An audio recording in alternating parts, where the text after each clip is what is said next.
আসসালামু আলাইকুম বন্ধুরা, সবাই কেমন আছো?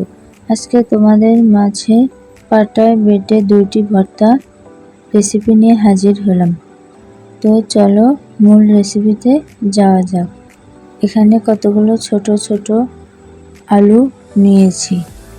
আলুগুলোকে ভালো করে পরিষ্কার করে পরিমাণ মতো লবণ দিয়ে পানি দিয়ে সেদ্ধ করে নেব। তারপর চুলায় একটা কড়াই বসিয়ে দেব,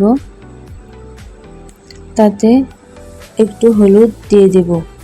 তারপর আগে থেকে সেদ্ধ করে রাখা আলুগুলোকে ভালো করে ভেজে নেব।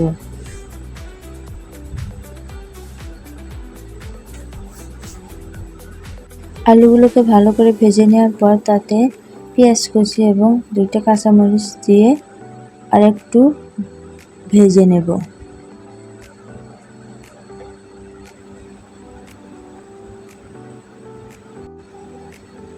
সবগুলো উপকরণ ভালো করে ভেজে নামিয়ে নেব। তারপর পাটায় কয়েকটা শুকনো মরিচ দিয়ে পরিমাণ মতো লবণ দিয়ে ভালো করে বেটে নেব। তারপর তাতে ভেজে রাখা আলু, পেঁয়াজ এবং কাঁচামরিচ সাথে ধনেপাতা কুচি দিয়ে বেটে নেব।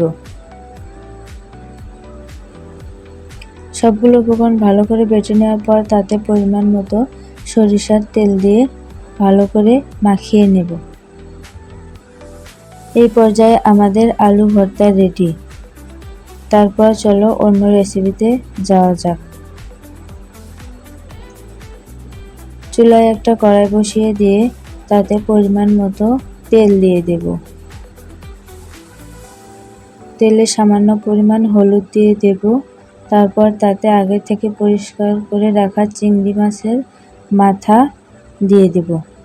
তারপর চিংড়ি মাছের মাথাগুলোকে ভালো করে ভেজে নেব। আপনি যদি আমার চ্যানেলে নতুন হয়ে থাকেন তাহলে চ্যানেলটি সাবস্ক্রাইব করে পাশে থাকবেন। এছাড়া এরকম নতুন নতুন ভিডিও পেতে অবশ্যই চ্যানেলটি সাবস্ক্রাইব করুন। তারপর চিংড়ি মাছের মাথাগুলোকে ভালো করে ভেজে নামিয়ে নেব। তারপর ওই কড়াইয়ে একটু তেল দিয়ে রসুন কুচি, পেঁয়াজ কুচি, আদা কুচি এবং সাথে কয়েকটা কাঁচামরিচ ভালো করে ভেজে নেব। সবগুলো উপকরণ ভেজে নেওয়ার পর তাতে ধনেপাতা কুচি দিয়ে আরেকটু নেড়েচেড়ে ভেজে নামিয়ে নেব।